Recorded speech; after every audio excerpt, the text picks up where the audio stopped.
Good morning students. आज हम करने जा रहे हैं अपनी worksheet number 57 subject science class 9th। हमारी डेट 18 नवंबर के लिए। तो चलिए शुरू करते हैं। हम पढ़ रहे थे अपना चैप्टर ग्रेविटेशन।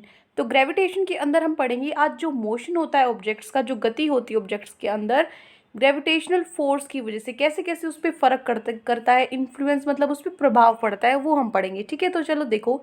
सबसे पहले क्वेश्चन है कि क्या आप बता सकते हो कि मान लीजिए हम एक बॉल है, एक आयरन की बॉल है, ठीक है, लोहे की बॉल है, और एक दूसरी बॉल है जो प्लास्टिक की है, दोनों का सेम साइज है, ठीक है।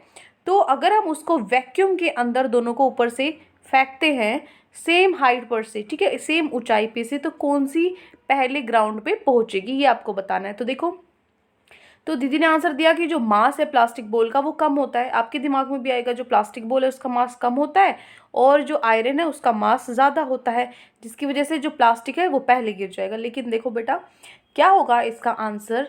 हमें पता है कि जो ऑब्जेक्ट है वो अट्रैक्ट करती है अर्थ हर ऑब्जेक्ट को अपनी तरफ, ठीक है। ग्रेविटेशनल फोर्स की वजह से जो अर्थ है वो हर ऑब्जेक्ट को अपनी तरफ अट्रैक्ट करती है।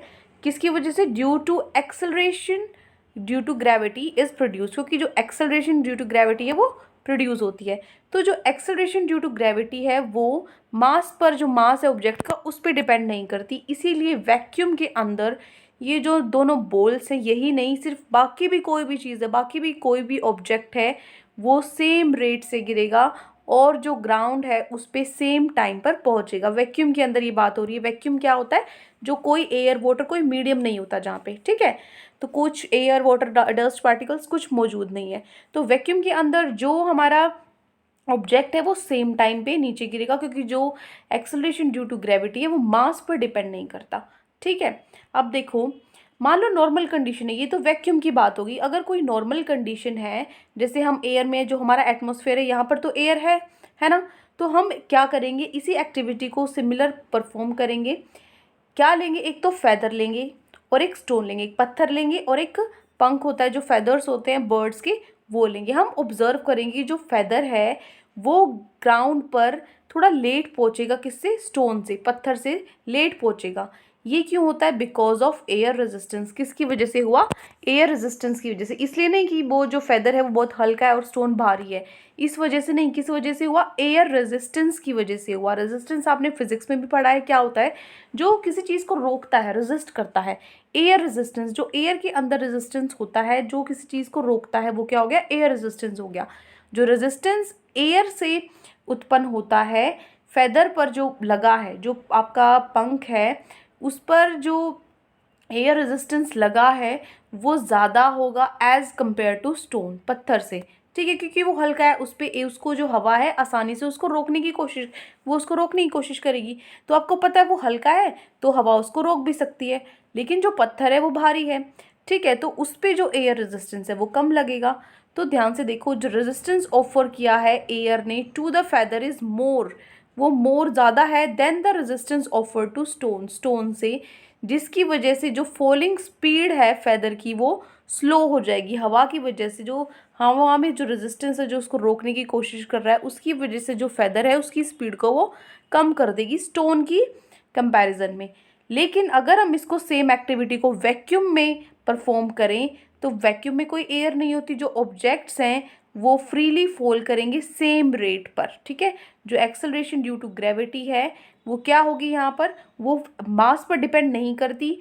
तो और यहाँ पर वैक्यूम के अंदर एयर रेजिस्टेंस तो होगा नहीं, क्योंकि वैक्यूम में एयर होती नहीं, जिसकी वजह से जो ऑब्जेक्ट्स हैं वो ग्राउंड पे सेम टाइम पर पहुँचेंगे, ठीक है। अब देखो, उसके बाद है जो अर्थ सरफेस है, नियर द अर्थ सरफेस के पास, जो अर्थ की सतह है उसके पास जो डिस्टेंस है from the centre of the earth, ये मान लीजिए आपकी अर्थ है, ये हो गया आपका सेंटर अर्थ का, ये जो डिस्टेंस है इसको हम क्या मानेंगे? Radius of the earth. ये क्या है? रेडियस है अर्थ की, ये जो डिस्टेंस है ये क्या है?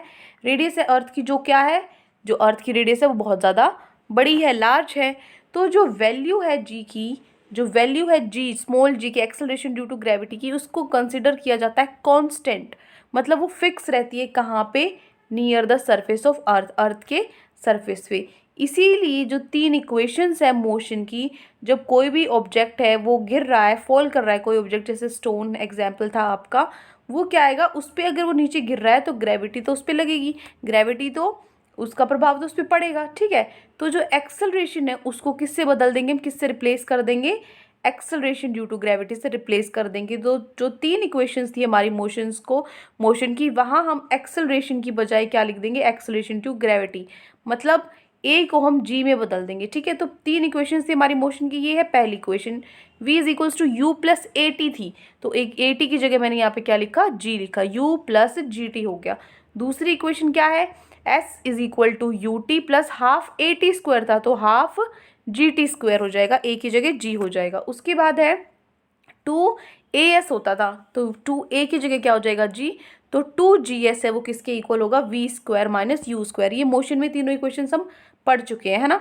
तो उसके अंदर हमने क्या किया है, सिर्फ एक्सेलरेशन को a को हमने g में बदला है, ठीक है, क्योंकि ग्रेविटेशन, कोई भी ऑब्जेक्ट है वो गिर रहा है तो उस पर एक्सेलरेशन ड्यू टू ग्रेविटी लगेगी। अब देखो यहाँ पर आप कोई स्टोन है, जब भी कोई स्टोन हम ऊपर की तरफ फेंकते हैं, थ्रोन अपवर्ड्स, तो उसकी जो एक्सेलरेशन ड्यू टू ग्रेविटी है उसको हम नेगेटिव लेते हैं, माइनस में लेते हैं। क्यों, क्योंकि ये क्या करता है, जो ग्रेविटेशनल फोर्स है उसके अपोजिट डायरेक्शन में, अगेंस्ट जा रहा है, उसके अपोजिट डायरेक्शन में जा रहा है, क्योंकि जो ग्रेविटेशनल फोर्स है वो अपनी तरफ नीचे जा, मान लो ये आपकी ज़मीन है तो नीचे की तरफ ऑब्जेक्ट गिरता है, तो ये जो हमारा ग्रेविटेशनल फोर्स है ये नीचे की तरफ सारे ऑब्जेक्ट्स को खींचता है। लेकिन अगर हम ऊपर फेंक रहे हैं पत्थर को, तो ये ऊपर की तरफ हम उसकी डायरेक्शन चेंज कर रहे हैं, तो डायरेक्शन चेंज कर रहे हैं उसकी, ग्रेविटेशनल फोर्स नीचे है लेकिन हम जो पत्थर है ऊपर फेंक रहे हैं, तो वो ग्रेविटेशनल फोर्स से उल्टी डायरेक्शन में जा रहा है, इसीलिए जो जी है उसको हम नेगेटिव लेते हैं, माइनस में लेते हैं जब हम कोई भी ऑब्जेक्ट ऊपर की तरफ फेंकते हैं, ठीक है। लेकिन कोई ऑब्जेक्ट, मान लो कोई स्टोन है या ऑब्जेक्ट है, वो नीचे गिरता है, फॉल्स डाउन, तो जो हमारा जी है वो पॉजिटिव होता है, प्लस होता है, क्योंकि वो किसकी डायरेक्शन में होता है, ग्रेविटेशनल फोर्स की डायरेक्शन में होता है, ठीक है। तो ये कुछ 2-3 चीज़ें थी जो आज आपको वर्कशीट में पढ़नी थी। तो चलिए अब क्वेश्चंस पर आते हैं। हमारे 4 क्वेश्चंस आज की वर्कशीट में हमें गिवन है। तो पहला हमारा क्वेश्चन है कि अगर हम एक पीस ऑफ पेपर है, ठीक है, एक कागज़ का एक टुकड़ा है और एक आयरन नेल है, मतलब एक जो ये होती है ना कील होती है उसमें जिसको आप हैमर से, हथौड़े से गाड़ते हो अपनी दीवारों में लोहे की, वो है। आप उन दोनों को सेम हाइट से सेम टाइम पर फेंकते हो, कहाँ पर, वैक्यूम में फेंक रहे हो। तो जो ऑब्जेक्ट है वो ग्राउंड पे, कौन सा ऑब्जेक्ट पहले ग्राउंड पे पहुंचेगा, आपको वो एक्सप्लेन करना है। तो देखो ये आपका क्वेश्चन नंबर 1। अगर हम ड्रॉप करते हैं एक पीस ऑफ पेपर और एक थिक आयरन नेल एक सेम हाइट से और सेम टाइम पे वैक्यूम में, तो कौन सा ऑब्जेक्ट पहले ग्राउंड पे गिरेगा वो हमें एक्सप्लेन करना है। तो इसका आंसर आप लिखोगे, जो एक्सेलरेशन ड्यू टू ग्रेविटी है वो नहीं डिपेंड करती किस पे, मास ऑफ द ऑब्जेक्ट पे। इसीलिए देयरफॉर इन वैक्यूम के अंदर not only these 2 balls but all the objects fall with the same rate and reach the ground eight same time. ये 2 ऑब्जेक्ट्स ही नहीं, बाकी ऑब्जेक्ट्स भी सेम टाइम पे same rate से नीचे गिरेंगे, कोई पहले और कोई बाद में नहीं गिरेगा, क्योंकि वैक्यूम में क्या नहीं होता, एयर रेजिस्टेंस नहीं होता, ठीक है। और जो एक्सेलरेशन है, एक्सेलरेशन ड्यू टू ग्रेविटी है, वो किस पर डिपेंड नहीं करती, मास पर डिपेंड नहीं करती। तो ये हो गया आपका आंसर नंबर 1। उसके बाद है अब एक क्वेश्चन नंबर 2। देखो क्वेश्चन नंबर 2 में आपको क्या दिया हुआ है कि जो एक्सेलरेशन ड्यू टू ग्रेविटी है हम उसको -d, नेगेटिव क्यों लेते हैं किसी ऑब्जेक्ट के लिए, जब हम ऑब्जेक्ट को ऊपर की तरफ अपवर्ड डायरेक्शन में फेंकते हैं, ठीक है। लिखोगे क्वेश्चन में, why acceleration due to gravity is taken as -g for any object thrown in upward direction. तो आंसर में आप लिखोगे, ये देखो कि कोई भी ऑब्जेक्ट है जब हम उसको अपवर्ड डायरेक्शन में फेंकते हैं तो जो एक्सेलरेशन ड्यू टू ग्रेविटी है वो नेगेटिव होती है, -g होती है, क्योंकि it is against the direction of gravitational force, क्योंकि वो ग्रेविटेशनल फोर्स के अगेंस्ट, उसकी अपोजिट डायरेक्शन में जाती है, ठीक है। क्योंकि ग्रेविटेशनल फोर्स नीचे की तरफ लगता है, लेकिन जब हम ऊपर फेंकते हैं ऑब्जेक्ट को तो ये इसके अपोजिट डायरेक्शन, उल्टी डायरेक्शन में होता है, तो इसलिए वो माइनस में हो जाता है, ठीक है। तो आप लिखोगे, when an object is thrown upwards its acceleration due to gravity is taken as negative because it is against the direction of gravitational force, ठीक है। ये हो गया क्वेश्चन नंबर 2। अब देखो क्वेश्चन नंबर 3। क्वेश्चन नंबर 3 है आपका, why objects reach the ground at different interval of time when they are dropped from the same height at the same time in normal conditions. आपको बताना है कोई भी object है वो ग्राउंड पर जब पहुंचता है अलग अलग टाइम पे, ठीक है, जब हम उसको ऊपर से फेंकते हैं सेम ऊंचाई से, जब हम उसको फेंकते हैं नॉर्मल कंडीशन में वो अलग अलग टाइम पे नीचे आता है, ऐसा क्यों होता है। तो आप लिखोगे, the objects reach the ground at different interval of time. जो ऑब्जेक्ट है वो ग्राउंड पे अलग अलग इंटरवल ऑफ टाइम पे पहुंचता है। When they are dropped from the same height, जब वो सेम ऊंचाई से हम उसको फेंकते हैं और सेम टाइम पर फेंकते हैं नॉर्मल कंडीशंस में, बिकॉज ऑफ एयर रेजिस्टेंस। किसकी वजह से? एयर रेजिस्टेंस की वजह से। जो रेजिस्टेंस है एयर की वजह से लग रहा है लाइटर ऑब्जेक्ट पे, लाइटर ऑब्जेक्ट मतलब जो हल्का है, वो ज़्यादा होगा than the resistance offered to heavier. जो ऑब्जेक्ट भारी है, जो ऑब्जेक्ट भारी है उससे, उस पर वो ज़्यादा होगा, ठीक है, उससे ज़्यादा होगा हल्के ऑब्जेक्ट पे, जिसकी वजह से due to which the falling speed of the lighter object is slower than the heavier.